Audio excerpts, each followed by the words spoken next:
प्रियांनो, गणनाचं पुस्तक 20वा अध्याय त्यातील 11व्या वचनात पाहिलं तर तेथे काय म्हटलं आहे? मग मोशेने हात उचलून त्या खडकावर दोनदा काठी मारली, तेव्हा त्यातून विपुल पाणी वाहू लागले. प्रियांनो, जसंच त्याने ती काठी त्या खडकावरती मारली, आपण येथे पाहतो की त्यातून पाणी वाहू लागलं. पण देवाने त्याला सांगितलं होतं की तू त्या खडकाला आज्ञा कर. पण मोशेने काय केलं? त्याने त्या खडकाला मारलं. तो खडक कोण होता माहित आहे? करिंथकरास पहिले पत्र त्यातील 10व्या अध्यायात तो खडक कोण होता याविषयी लिहिण्यात आलेला आहे. पहा 4थे वचन काय म्हटलं आहे. आणि ते सर्व तेच आध्यात्मिक पाणी प्याले, कारण ते आपल्या मागे चालणाऱ्या आध्यात्मिक खडकातून पीत होते. तो खडक तर ख्रिस्त होता. त्या दिवशी त्यांना पाणी देणारा तो खडक कोण होता माहित आहे? प्रभू येशू ख्रिस्त. मोशेने काय केलं? मोशेने दोनदा त्या खडकाला मारलं. यापूर्वी देवाने खडकाला मारण्यास सांगितलं होतं, तेव्हा त्यातून पाणी आलं. पण आता देवाने सांगितलं की तू जाऊन खडकाशी बोल. परंतु मोशेने आवेशात येऊन त्या खडकाला मारलं. जर काही वचने तुम्हाला लिहायची असतील तर लिहून घ्या. बायबलमध्ये खूप स्पष्टपणे लिहिलेलं आहे. ते काय लिहिलं माहित आहे? येशू ख्रिस्त हा आपल्यासाठी एकदाच मारला गेला. त्याने एकदाच आपल्यासाठी मरण सोसले. हे स्पष्टपणे बायबलमध्ये सांगितलं आहे. लिहून ठेवत असाल तर लिहून घ्या. इब्री लोकास पत्र अध्याय 9 वचन 28 व पेत्राचे पहिले पत्र अध्याय 3 व वचन 18 या दोन्ही शास्त्र पाठांमध्ये आपल्याला हे विषय दिसून येत आहेत. प्रियांनो, येशूला सर्व मानवजातीसाठी एकदा घायाळ करण्यात आलं व वधस्तंभावरती त्याला खिळण्यात आलं. त्याने स्वतःचं बलिदान करून मुक्तीचं मोल म्हणून स्वतःला दिलं. पुष्कळांची पापे स्वतःवर घेण्यासाठी एकदाच येशू ख्रिस्त सर्वांसाठी अर्पण झाला. त्याने मरण सोसलं. हे पुरेसं आहे. त्याला आता पुन्हा मारण्याचा प्रयत्न करू नका, पुन्हा घायाळ करू नका, पुन्हा त्याला जखमी करण्याचा प्रयत्न करू नका. मोशे, एकदा तू त्या खडकाला मारलंस, तेव्हा त्या खडकामधून पाणी आलं व ते पिऊन तू जगला आहेस. आता त्या खडकाला मारू नकोस. तू त्या खडकाशी बोल. पण मोशेने आवेशी होऊन त्या खडकाला मारलं. इब्रिकरास पत्र अध्याय 6 वचन 4 आणि 5 काय सांगतं? कारण ज्यांना एकदा प्रकाश मिळाला, ज्यांनी स्वर्गीय दानाची रुची घेतली, जे पवित्र आत्म्याचे वाटेकरी झाले आणि ज्यांनी देवाच्या सुवचनाची व येणाऱ्या युगाच्या सामर्थ्याची रुची घेतली, ते जर पतित झाले तर त्यांना पश्चाताप होईल, असे त्यांचे पुन्हा नवीनीकरण करणे अशक्य आहे. कारण ते देवाच्या पुत्राला स्वतःपुरते नव्याने वधस्तंभावर खिळतात. जे लोक तारण झाल्यानंतर, परिवर्तन झाल्यानंतर पुन्हा पुन्हा पापी कृत्य करतात, ते येशू ख्रिस्ताला पुन्हा वधस्तंभावर खिळतात. ते पुन्हा पुन्हा त्याला घायाळ करतात. आणि अशा लोकांना नवीन करणं, बदलणं आणि पुन्हा तारणात आणणं अशक्य आहे. प्रिय भावांनो आणि बहिणींनो, ऐका. मोशेने कोणती चूक केली होती माहीत आहे?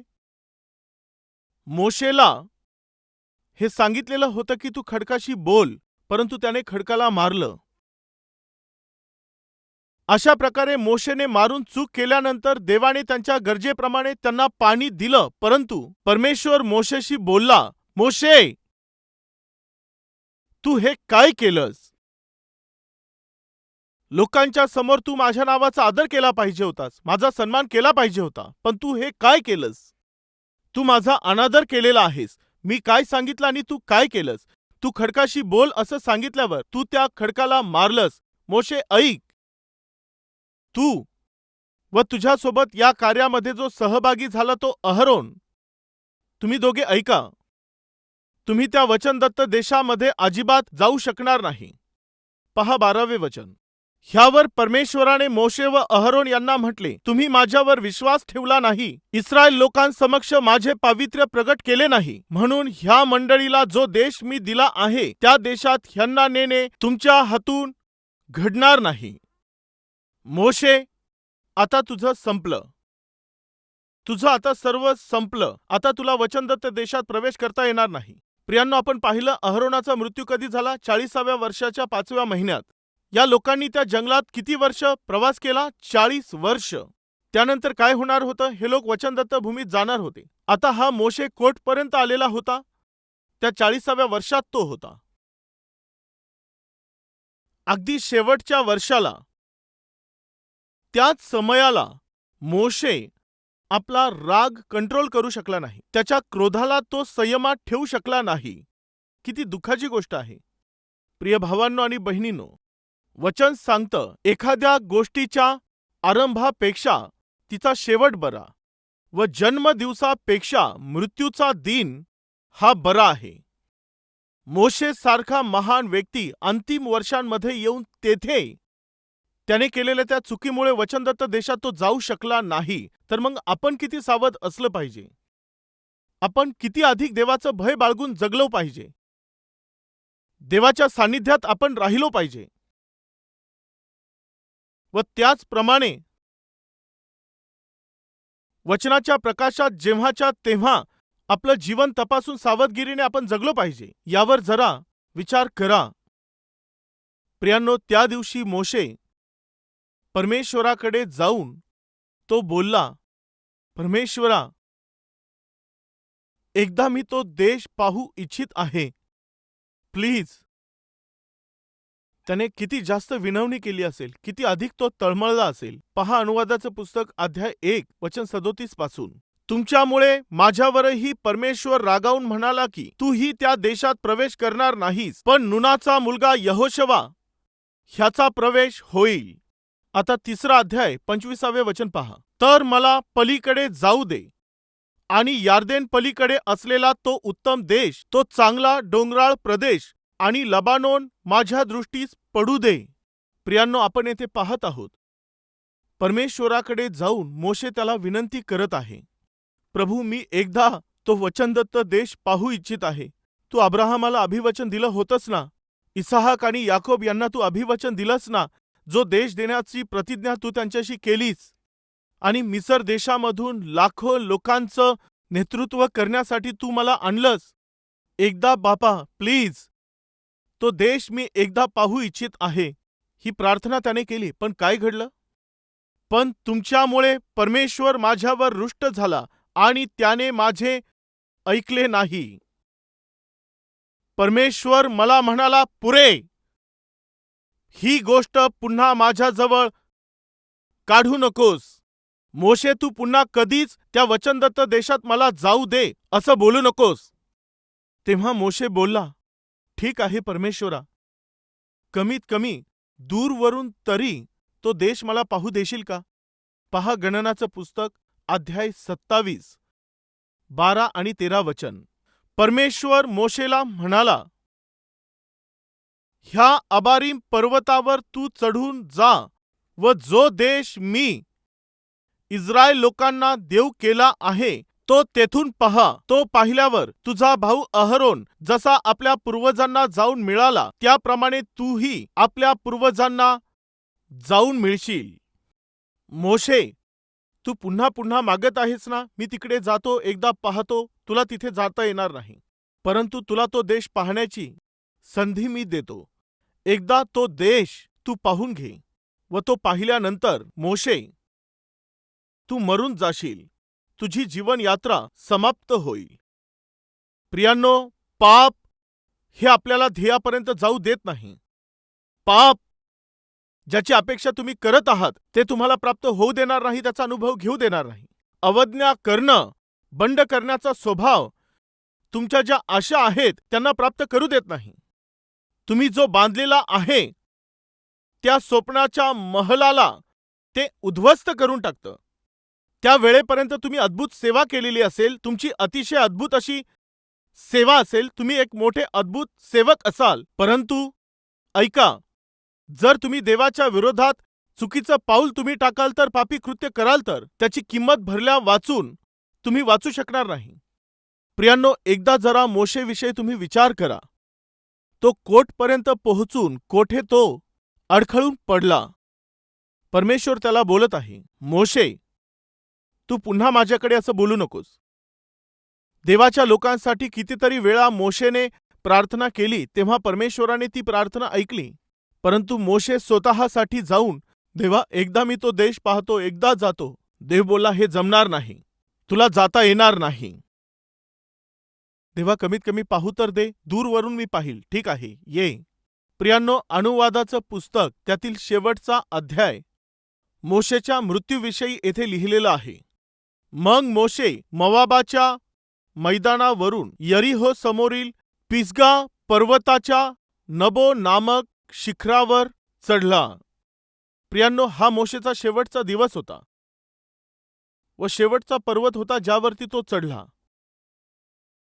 तेव्हा दानपर्यंतचा सर्व प्रदेश, गिलाद प्रदेश, नप्तालीचा सर्व प्रदेश, एफ्राईमाचा व मनशेचा प्रदेश आणि पश्चिम समुद्रापर्यंतचा यहुदाचा सर्व प्रदेश आणि नेगेब व सोरापर्यंतची तळवट म्हणजे खजुरीचे नगर यरीहो ह्यांचे मैदान, हे सर्व परमेश्वराने दाखवले.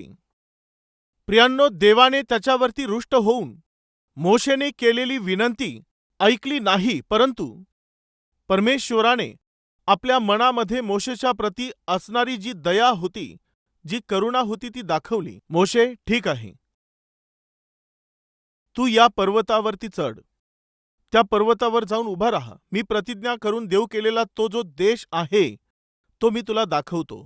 चल, असं म्हणून प्रियांनो, मोशेची ती शेवटची इच्छा, कमीत कमी तू मला तो पाहू देशील का? मला प्रवेश करता येणार नाही, पण कमीत कमी तू पाहू देशील का? मोशेच्या त्या इच्छेला परमेश्वराने स्वीकारलं. चल, मी तुला दाखवतो. मोशेला त्या पर्वतावरती घेऊन जाऊन परमेश्वर देवाने प्रतिज्ञापूर्वक देव केलेला तो देश चहू बाजूने त्याने मोशेला दाखवला. प्रियांनो, मोशेचे डोळे हे आपल्या डोळ्यांसारखे नव्हते.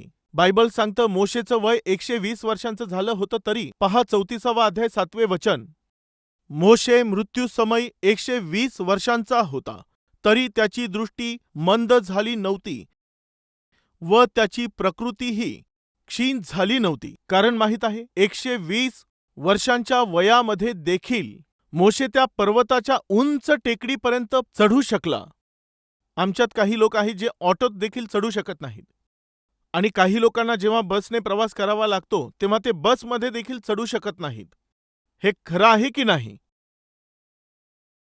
आणि काही पती आपली बाईक स्टार्ट करतो आणि त्या बिचाऱ्या पत्नीला वर बसता येत नाही. खरं आहे की नाही? म्हणजे आज इतकी कमजोरी आपल्यामध्ये आहे. आणि काही लोकांना अगदी लहान वयातच चष्मा घालावा लागत आहे. इकडे पाहतात की तिकडे पाहतात, काहीच समजून येत नाही. कोणत्या दिशेला पाहत असतात समजत नाही. पण लक्ष द्या, मोशे त्याच्या अखेरच्या दिवशीही त्या डोंगराच्या अतिशय उंच शिखरावरती पोहोचू शकला. याचं कारण काय होतं? कारण की तो अतिशय ताकदवर होता. शारीरिकदृष्ट्या तो सशक्त होता, आत्म्यामध्येही तो सशक्त होता. परंतु एक गोष्ट सत्य आहे, तो कितीही बलवान व्यक्ती होता तरी आपल्या तोंडाला तो कंट्रोल करू शकला नाही, आपल्या रागाला तो कंट्रोल करू शकला नाही. त्या सैतानाने त्याला कशात हरवलं माहीत आहे? तोंडाच्या बाबतीत हरवलं. त्याने मोशेला कोणत्या बाबतीत कह्यात घेतलं? रागाच्या बाबतीत आणि जिभेच्या बाबतीत त्याने त्याला आपल्या ताब्यात घेतलं. तो क्रोध, तो संताप व त्याच्या आवेशाने मोशेला वचनदत्त देशात जाण्यापासून रोखलं. प्रियांनो, त्यानंतर मोशेबद्दल आपण बायबलमध्ये पाहतो. पहा 3ऱ्या वचनामध्ये, आणि नेगेब व सोरापर्यंतची तळवट म्हणजे खजुरीचे नगर यरीहो ह्याचे मैदान, हे सर्व परमेश्वराने त्याला दाखवले. परमेश्वर त्याला म्हणाला, ज्या देशाविषयी मी अब्राहाम, इसहाक व याकोब ह्यांच्याशी शपथ वाहिली होती की तो मी तुझ्या संतानांना देईल, हाच तो देश. तो मी तुला प्रत्यक्ष दाखवला आहे, पण नदी ओलांडून तिकडे तुला जायचे नाही. परमेश्वराने सांगितल्याप्रमाणे त्याचा सेवक मोशे मोवाब देशीच मरण पावला आणि त्याने त्याला मोवाब देशातील बेत पौरा समोरील एका खोऱ्यात पुरले, परंतु त्याच्या कबरेची जागा अजूनही कोणाला माहीत नाही. प्रियांनो, मोशेमधील महानता कोणती होती माहीत आहे? देवाने ज्या दिवशी त्याला बोलावलं तेव्हापासून देवाने त्याला स्वर्गामध्ये घेऊन जाईपर्यंत त्याने देवाला सोडलं नाही. तो देवासोबतच चालला. तो देश पाहायचा आहे अशी आशा त्याने खूप बाळगली, परंतु तो देश पाहू शकला नाही. परंतु कृपया लक्षात घ्या, परमेश्वर अतिशय दया दाखवणार आहे. आपल्या सेवकाची इच्छा परमेश्वराने पूर्ण केली नाही असं आपल्याला येथे दिसतं. परंतु प्रियांनो, 1500 वर्ष झाल्यावर एक दिवस प्रभू येशू ख्रिस्त रूपांतराच्या डोंगरावरती चढला. जेव्हा रूपांतर झालेल्या त्या डोंगरावर तो गेला, स्वर्गामधून देवाने देव केलेल्या त्या कनान देशाच्या वचनदत्त देशामध्ये व तेथील जी राजधानी होती त्या यरुशलेममध्ये मोशे तसंच एलिया स्वर्गामधून उतरून आले व त्या जागेत त्यांनी पाऊल ठेवला. जेव्हा मोशेने एक मोठी चूक केली, त्याला तेथे जाता आलं नाही, परंतु त्याने देवाला सोडलं नाही. तो देवाला धरून राहिला. मी केलेल्या चुकीमुळे परमेश्वरा मला त्या वचनदत्त देशात जाता आलं नाही, पण मी तुला सोडणार नाही. देवाने स्पष्टपणे नकार दिला तरी देखील मोशे परमेश्वराच्या विरोधात गेला नाही. मी केलेल्या त्या चुकीमुळे मी आता त्या शिक्षेमधून जात आहे, त्यापासून मी सुटू शकत नाही, पण तरी मी माझ्या देवाला सोडणार नाही. प्रिय भावांनो आणि बहिणींनो, आपण केलेल्या चुकांमुळे, चुकीचे पाऊल टाकल्यामुळे, पूर्वी केलेल्या वाईट कृत्यांमुळे, वाईट निर्णयांमुळे निश्चितच कटू अनुभवामधून आपल्याला जावं लागेल. आज जर अशा कटू अनुभवातून तुम्ही चालले आहात तर व भयंकर अशा स्थितीमधून तुम्ही जात असाल तर त्याचं कारण परमेश्वर नाही. जेथे तुम्ही पोहोचले पाहिजे तेथे तुम्ही पोहोचू शकले नसाल, आशेची निराशा झाली आहे तर आज काहीच न करू शकण्याच्या परिस्थितीत तुम्ही आलेले असाल व तुमचा भ्रम निराश झाला असेल तर, तुम्हाला काहीच समजत नसेल तर त्याचं कारण परमेश्वर नाहीये, तर तुम्ही केलेली चूक आहे, तुम्ही केलेली वाईट निवड आहे, तुमचा चुकीचा निर्णय आहे, ज्याने तुम्हाला असहाय्य परिस्थितीत पोहोचवलं आहे. मग त्याकरिता तुम्ही देवाची निंदा करून काय उपयोग? त्यासाठी देवापासून दूर जाऊन काय फायदा? आता मी कधीच प्रार्थना करणार नाही, कधी वचन वाचणार नाही, कधी चर्चला जाणार नाही, मी कधीच देवाचा विचार करणार नाही. एवढे दिवस मी देवाची भक्ती केली, प्रार्थना केली, मी चर्चमध्ये गेलो, मग देवाने असं का केलं? अशा प्रकारे तुम्ही बोलत आहात ना, तर ऐका प्रियांनो, मोशे देखील बोलू शकत होता की 40 वर्षांपर्यंत मी इस्रायल लोकांना चालवत आलो, कितीतरी दुःख मी सोसत आलो, एवढ्या सर्व लोकांचा त्रास मी काढत आलो, तरी देव मला वचनदत्त देशात घेऊन जाणार नाही का? तो असं अजिबात बोलला नाही. देवाला त्याला घेऊन जायचं होतं. प्रियांनो, परमेश्वर बोलला, मोशे, तू केलेल्या मोठ्या चुकीमुळे, तू केलेल्या पापामुळे तुझ्या आशेची निराशा झाली आहे. प्रियांनो, मोशेने ते समजून घेतलं, हे माझ्या हातून काय घडलं? 40 वर्षांपर्यंत मी सहन करत आलो, दुःख सोसत आलो. कमीत कमी अखेरच्या दिवसात मी स्थिर राहिलो असतो तर बरं झालं असतं. सावध व्हा प्रिय भाऊ आणि बहिणींनो. असू शकतं कदाचित तुम्ही तुमच्या आयुष्याच्या शेवटच्या दिवसांत असाल, कोणालाही हे माहीत नसेल. तुमचं वय कदाचित कितीही असेल, तुमचं वय 25 असेल किंवा 30 असेल. मागील दिवसांमध्ये कोणीतरी मला फोन करून सांगितलं, तो व्यक्ती हार्ट अटॅकने गेला. हार्ट अटॅक आला, किती वयाचा होता? 26 वर्षांचा होता. 26 वर्षांच्या तरुणाला हार्ट अटॅक येणं म्हणजे काय आहे? प्रियांनो, एक आई येऊन सांगू लागली, पास्टर साहेब, मी माझ्या मुलाला चहा तयार करून दिला, तो माझ्या समोरच भिंतीला टेकून बसलेला होता आणि तो चहा पीत असतानाच एका बाजूला कोसळला. मला वाटलं, काय झालं, थकला आहेस का, झोप लागली का? हलवून पाहिलं तर कोणतीच हालचाल नव्हती. लगेच मी शेजारच्यांना बोलावलं आणि हॉस्पिटलमध्ये घेऊन गेले. तेव्हा डॉक्टर बोलले, त्याला कशाला आणलं, तो मरून गेलेला आहे. माझ्या डोळ्यांसमोरच माझा मुलगा मरून गेला पास्टर. यस, मृत्यूचा वयाशी काही संबंध नसतो प्रियांनो. मृत्यूचा स्त्रीशी किंवा पुरुषाशी काही संबंध नसतो. मृत्यूचा जातीशी किंवा कोणत्या धर्माशी कोणताही संबंध नसतो. भाषेशी संबंध नसतो. गरीब आहे की श्रीमंत आहे, शिकलेला आहे की नाही, याच्याशी संबंध नसतो. कारण कोणाला काहीच न सांगता मरण येत असतं. जेव्हा येणार असतं तेव्हा ते येतं. मोशे, तू आता मरण पावणार आहेस. प्रियांनो, तोपर्यंत मोशेची दृष्टी क्षीण झाली नव्हती आणि तोपर्यंत मोशेला कोणताही आजार नव्हता. तो अति बलवान होता. तोपर्यंत मोशेने कधी विचार केला नाही की या वयात तो मरून जाईल.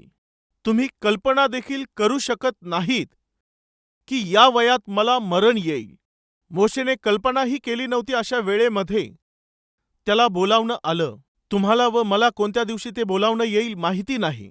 ते बोलावणं येण्याच्या अगोदर मोशेप्रमाणे आपण चूक केली तर, चुकीचे पाऊल टाकले तर मग काय होईल सांगा? मोशेसारखा महान पुढारी देखील अखेरच्या क्षणाला येऊन चुकीचं पाऊल त्याने टाकलं व त्याची किंमत त्याने भरली.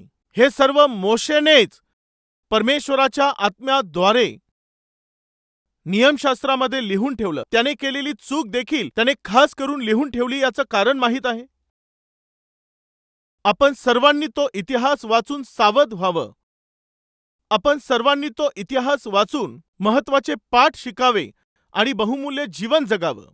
तसंच आपण केलेल्या चुकांबद्दल आपण जाणून घेऊन आपण बोध घ्यावा व आपण सावध व्हावं.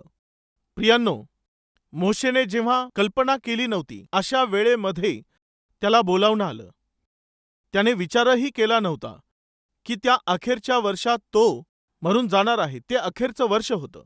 प्रिय भावांनो व बहिणींनो, हे तुमच्या जीवनामधील असू शकतं की शेवटचं वर्ष असेल, शेवटचा महिना हा असेल, शेवटचा आठवडा असेल किंवा शेवटचा दिवस हा असेल. काय आपण आपलं हृदय व्यवस्थित करायचं का? चला आपण प्रार्थना करूया.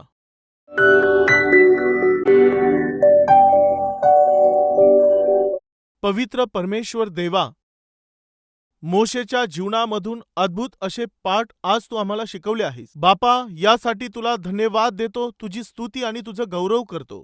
कितीही महान पुढारी असेल किंवा कितीही महान संदेष्टा असेल, जर त्याने चुकीचं कृत्य केलं तर ते चुकीचं कृत्य त्याने ध्येयापर्यंत पोहोचू नये यासाठी कसं अडखळण बनत असतं, कसं त्याच्या आशेला निराशेमध्ये बदलत असतं. देवा, स्पष्टपणे मोशेच्या जीवनातून तू आम्हाला सांगितलं आहेस. अखेरच्या वर्षामध्ये त्याने केलेल्या एका चुकीमुळे त्याला ज्या ध्येयापर्यंत जायचं होतं तेथे तो जाऊ शकला नाही. देवा, कार्याच्या आरंभापेक्षा त्याचा शेवट बरा आहे. यामुळे देवा, माझा आमचा सर्वांचा हात पकडून शेवटपर्यंत तू आम्हाला घेऊन जा. या अखेरच्या दिवसांमध्ये बापा, सैतानाच्या कुयुक्त्यांपासून, सैतानाच्या षडयंत्रांपासून व त्याच्या कुटिलतेपासून तू आम्हाला वाचव. बापा, ज्या प्रकारे मोशे तुझ्या सानिध्यामध्ये पोहोचला, वचनदत्त देशात तो पोहोचू शकला नाही, परंतु स्वर्गामध्ये मोशे पोहोचू शकला व पुन्हा त्या वचनदत्त देशात तो येऊ शकला.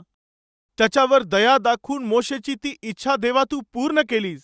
त्याचप्रमाणे तू आमच्यावर देखील दया कर व तुझ्या समक्षतेमध्ये आमचे नेत्र उघडतील अशी मोठी कृपा तू आम्हावरती कर. आजचा संदेश ऐकणाऱ्या प्रत्येकाची नावं तू जीवनाच्या पुस्तकामध्ये लिही. तुझ्यासोबत तुझ्या राज्यात टिकून राहण्याचं सौभाग्य तू दे. येशूच्या नावाने प्रार्थना मागतो बापा.